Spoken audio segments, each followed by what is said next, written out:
जी, जब किसी मनुष्य की कोई सकारात्मक और प्रबल इच्छा होती है जिसमें किसी का अहित शामिल नहीं होता, तो ये कह रहे हैं कि पूरी कायनात उसे पूरा करने में लग जाती है। ये सत्य है या असत्य? यदि सत्य है तो इसका क्या चीज?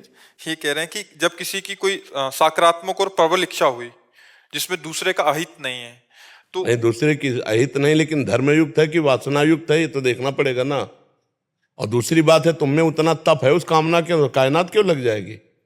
को न काहू के सुख दुख कर दाता, निजकृत कर्म भोग सुल भ्राता। यहाँ जो आप करोगे अवश्य में भोक्तव्यम कृतम कर्म शुभाशुभम, आपको भोगना पड़ेगा। और आप कामना कर रहे हैं तो वो धर्मयुक्त है या धर्म विरुद्ध है?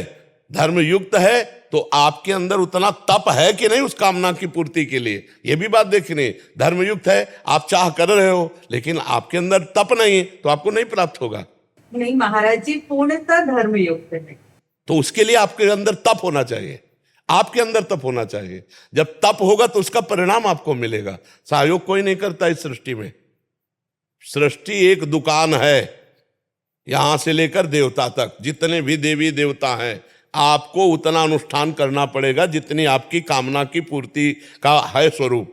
अगर नहीं तो फिर नहीं पूर्ति होगी। अगर पूर्ति हो जाती तो आपका पुण्य जमा है, उस पुण्य से हुई है, नहीं वर्तमान के अनुष्ठान से ही उसकी पूर्ति होगी। जैसे लोग कहते हैं मैंने भगवान से मांगा, भगवान ने दिया नहीं, क्यों दे दे? क्यों दे दे? आपने भगवान को क्या माना है? आपने अपनापन भगवान से क्या किया है? अगर भगवान का पूरा सृष्टि है तो तुमने अनुष्ठान किया उतना जितना मांगा, अनुष्ठान किया होता तो पूरा हुआ होता। अनुष्ठान करो, उससे पूर्ति होगी सकामता की। और अगर नहीं कि हम भगवान को अपना मानते हैं तो मांगने की जरूरत क्या है? वो सर्वज्ञ है, वो सर्वशक्तिमान है। जितनी व्यवस्था कर रहे हो उसमें राजी रहो, जो ही प्यारो करे सोई मोहि भावे। तो दोनों सिद्धांतों को समझना होगा। हमारी बात समझ पा रहे हो? क्योंकि जहां प्रश्न कर रहे हो सीधे अध्यात्म का उत्तर है। मर्जी उतना तप करना पड़ेगा। हाँ, तप का साधन स्वरूप क्या? ऐसे मिल जाए तो फिर सब भगवान के हैं। भगवान सबके बैरी हैं क्या? इनको दे देंगे और दूसरे को नहीं देंगे? पूरी कायनात इनके सहयोग में हो जाएगी, दूसरे के भी। मतलब प्रकृति से है, प्रकृति सहयोग जी। प्रकृति सहयोग थोड़ी करती है। प्रकृति किसे कहते हैं समझो?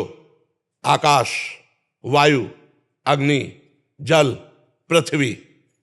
तभी सहयोग होगा जब तप होगा, इसके अलावा नहीं। इसके अलावा हमें बताओ ना, सब चाह रहे, सब कामना कर रहे, सबकी पूर्ति हो रही, प्रकृति सहयोग कर रही क्या? फिर ही ये चीजें सबको मिल रही। वायु, जल, पृथ्वी, आकाश, तेज। अंदर जो अंदर हमारे अन्न जाता है, पचता है ना, वो अग्नि के द्वारा पचता है। वैश्वानर अग्नि सबके उदर में विराजमान, जठराग्नि के रूप में। ये सब प्रकृति का अपना सिस्टम चल रहा है। हमारी जो कामना है उसमें जब तप है, भजन है, साधन है, तो हम प्रकृति रूपी दुकान से ले सकते हैं, अन्यथा नहीं। ये प्रकृति परमात्मा की है, इसका उतना ही भोग कर सकते हो जितना तुम्हारा तप है, जितना तुम्हारा भजन है, जितना तुम्हारा पुण्य है, अन्यथा नहीं है। तो पूरी प्रकृति में अगर समर्पण हमारे राजा रानी के प्रति फुल है, अगर हम उसमें तब तो उसमें तब भी पुण्य देखा जाएगा। जब समर्पण है तो मांग कैसी? तुम्हारा क्या रह गया मांगने का अधिकार? तन समर्पित, मन समर्पित, प्राण समर्पित, अपना सर्वस्व समर्पित। तो जो जो राखत हो त्यो त्यो रहिए, तो हरी मांग कैसी?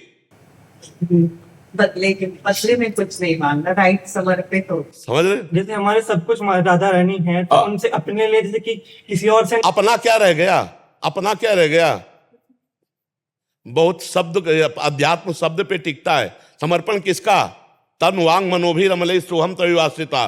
शरीर का, मन का, वाणी का, अपने का। जब अपने का समर्पण, तो मांग किसके लिए? वो खुद जिम्मेदार हैं। योगक्षेमम वहाम्यहम, क्या उन पे विश्वास नहीं? तो फिर मांग कैसी? समझ पा रहे हो? अब ये बात है कि मैंने समर्पण नहीं किया लेकिन माना है, ये अपने हैं, अब मांग सकते हो। अब उसके लिए साधन क्या है आपका? हमारी बात समझ पा रहे हो? हाँ, बिल्कुल। अध्यात्म अंधेरा नहीं होता, एकदम क्लियर मार्ग होता है। और उसमें किसी के क्यों क्यों में तर्क नहीं चलता, सीधा हिसाब किताब है। समझ पा रहे हैं आप? समझ नहीं सकी?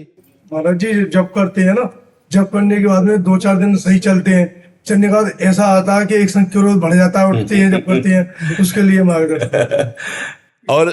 और जब बढ़ाते जाओ, और जैसे कोई रुपया तुम्हारा बातों में लगा के छीनना चाहे तो आप अपना हाथ एक रुपये में ही रखेंगे? नहीं रखेंगे।